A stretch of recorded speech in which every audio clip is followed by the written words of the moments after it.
안녕하세요. 저는 노원을지대학교 병원 신경과에서 근무하고 있는 이용우입니다. 오늘 저는 파킨슨병 온-오프 현상을 극복하는 식사 전략에 대해서 말씀을 드리겠습니다. 먼저 파킨슨병에 대해서 간략하게 말씀을 드릴 텐데요. 가장 중요한 건 행동이 느려지는 것, 그리고 손도 떨고요. 자세도 구부정하고, 보폭도 좁아지니까 종종 걸음으로 걷게 되고, 또 어떤 경우엔 앞으로 쏠려서 걷게 됩니다. 이런 현상들은 사실 200년 전에 제임스 파킨슨이라는 사람이 이제 에세이, 요즘으로 치면 논문을 쓴 거죠. 이걸 시초로 해서 현재 파킨슨병의 진단, 치료, 또 다양한 연구들이 진행되고 있습니다. 사실 파킨슨병의 원인은 뭐 여러 가지 인자가 영향을 주지만 결국에는 뇌 흑색질에 있는 도파민 세포가 이렇게 감소되는 것 때문에 증상이 나타나게 됩니다. 그 안에 보면 이렇게 루이소체라는 것이 쌓여 있게 되는데요.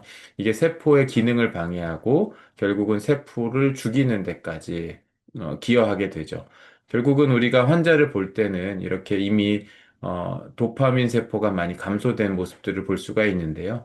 이 도파민 운반체 영상에서 보시면 양쪽에 도파민 운반체가 많이 감소되어 있는 것을 볼 수가 있습니다. 저희가 그래서 도파민을 보충해주고 싶은데 도파민을 실제로 투여하면 뇌로 잘 들어가지 않습니다. 그건 혈뇌 장벽이라는 곳에 도파민이 직접 통과하지 못하기 때문인데요. 그런데 다행히도 도파민의 바로 전 단계 물질인 이 레보도파가 혈뇌 장벽을 통과할 수가 있습니다. 근데 문제는 이 레보도파의 가장 단점이라고 할 수 있는 것이 이렇게 지속 시간이 짧다는 것이죠. 그래서 하루에 한 6시간 정도 지나게 되면 혈액 내에서 이렇게 레보도파가 빠르게 감소하는 모습을 볼 수 있습니다.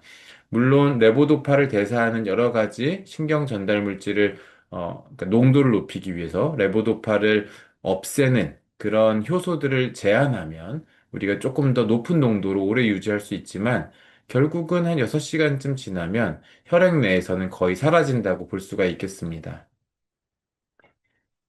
그래서 이런 과정들이 사실은 처음에 환자의 증상에는 별로 영향을 주지 않습니다. 하지만 이제 환자의 뇌가 병이 지나면서 나이가 들면서 조금 변하게 되면 반응이 좀 바뀌게 되는 것이죠. 그래서 혈중 농도는 이렇게 그대로 있는데 우리 몸이 반응하는 기준선이 하나는 밑으로 내려오고 하나는 위로 올라갑니다. 밑으로 내려오는 선은 이제 이상운동증 선이라고 보시면 되는데요.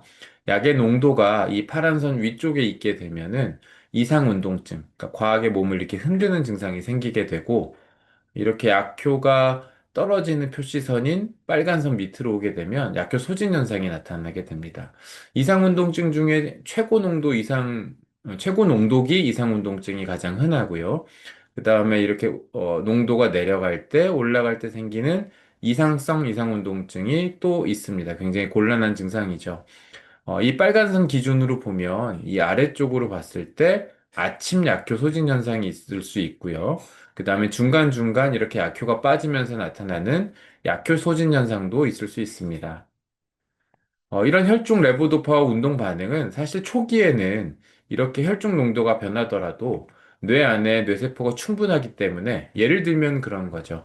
우리 뇌세포 안에 저장 창고가 있다고 상상을 하면 들어온 레보도파가 쓰일 만큼만 쓰이고 나머지는 저장 창고에 있다가 필요할 때 분비될 수 있는 거죠. 결국은 이렇게 혈액 내에서 레보도파가 춤을 추더라도 초기에는 뇌 안에서는 이렇게 안정적으로 유지가 되고 결국은 이게 임상 증상으로 연결이 되었을 때는 굉장히 안정적으로 반응을 하게 됩니다. 하지만 진행된 파킨슨, 후기 파킨슨의 경우에는 도파민 세포가 많이 감소해서 이렇게 혈액 내에서 레보도파가 농도가 변하는 것처럼 도파민 농도가 뇌에서도 변하게 되고 결국은 이게 임상 증상도 이렇게 왔다 갔다 변하게 만드는 것이죠. 그래서 이런 도파민 반응성이 변하는 것, 결국은 처음 발생한 병이 나중에 갈수록 조금 더 심해지고 도파민의 감소 정도가 심해지기 때문이라고 볼 수가 있습니다. 레보도파는 또 하나의 특징이 뭐냐면 아미노산과 흡수 경쟁을 한다는 점입니다. 첫 번째는 소장에서 흡수가 되는데 이때 한번 아미노산과 흡수 경쟁을 하게 되고요. 두 번째 혈뇌 장벽, 그러니까 혈액에서 뇌로 들어가기 위한 장벽이 있는데 그때 또 한번 흡수 경쟁을 합니다. 결국은 아미노산과 흡수 경쟁을 하기 때문에 아미노산이 없는 상태에서는 무혈입성하는 것이고 출구가 하나인데 두 명, 세 명이 몰리게 되면 나가기가 굉장히 힘들잖아요. 마찬가지로 레보도파가 아미노산, 음식물에 있는 아미노산과 같이 들어갈 때는 흡수율이 좀 떨어질 수가 있습니다.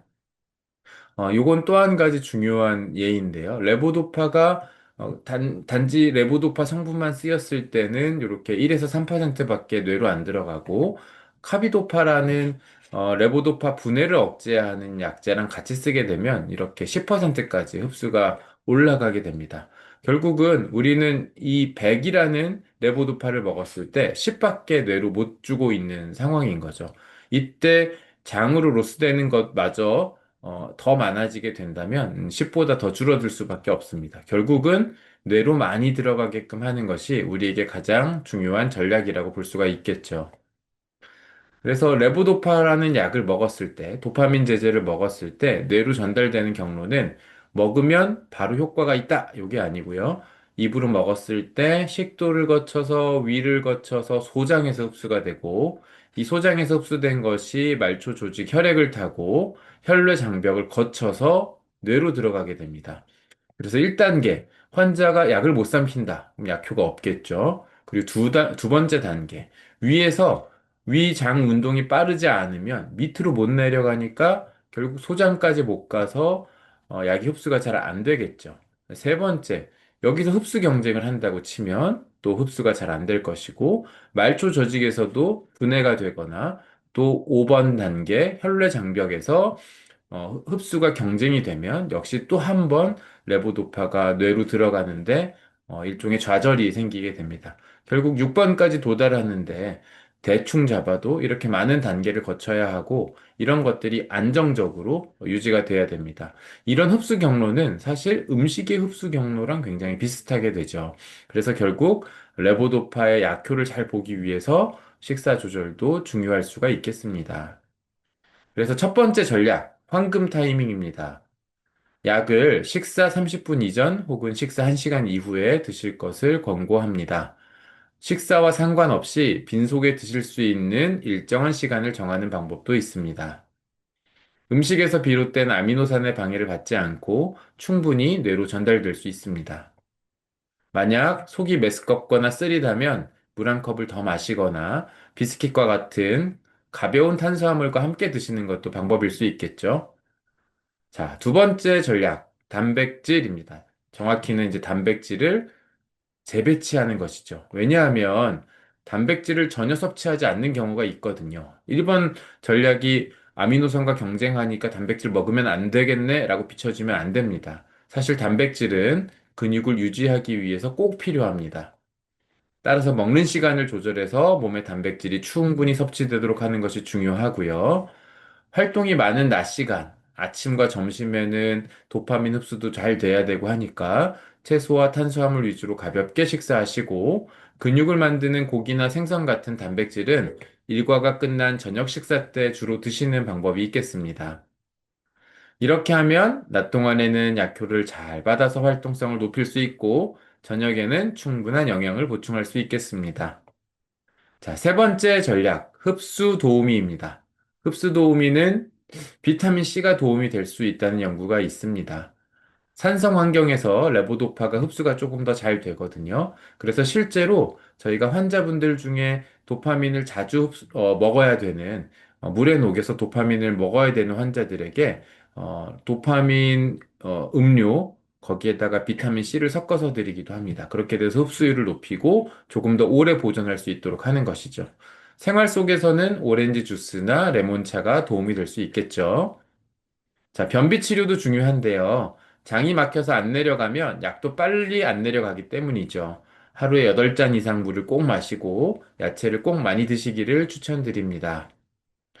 오늘 내용을 정리하기에 앞서서 한 가지 중요한 점을 말씀드릴게요. 이 전략은 온오프 증상을 뚜렷하게 겪는 분께 도움이 될 수 있습니다.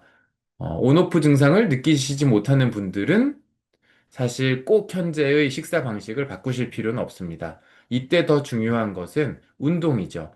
사실 환자들마다 시기에 따라서 전략이 조금 달라질 수 있는데, 온오프 증상을 못 느낀다는 얘기는 환자의 뇌가 적절히 도파민을 섭취하고 있다는 이야기이기도 하기 때문에 굳이 현재 식사 방식을 바꾸실 필요는 없습니다. 두 번째, 이 방법의 효과에는 개인차가 있을 수 있기 때문에 호전이 안 되는 경우에는 담당 신경과 선생님과 상의해서 다른 전략과 함께 사용하는 것이 필요합니다. 그리고 마지막으로 빈속에 먹으면 속이 너무 미식거리는 사람이 있는데 좋다고 해서 이거를 억지로 끝까지 끌고 가시는 분들이 있습니다. 구토하고 뭐 약을 추가로 먹어도 이 방법이 나에겐 전혀 잘 안 맞는다 할 때는 너무 억지로 하지는 마시기를 권고드립니다. 자, 오늘의 키포인트. 약은 식사 전 30분 빈속에 먹기. 둘째, 고기 등 단백질 반찬은 저녁에 몰아서 먹기.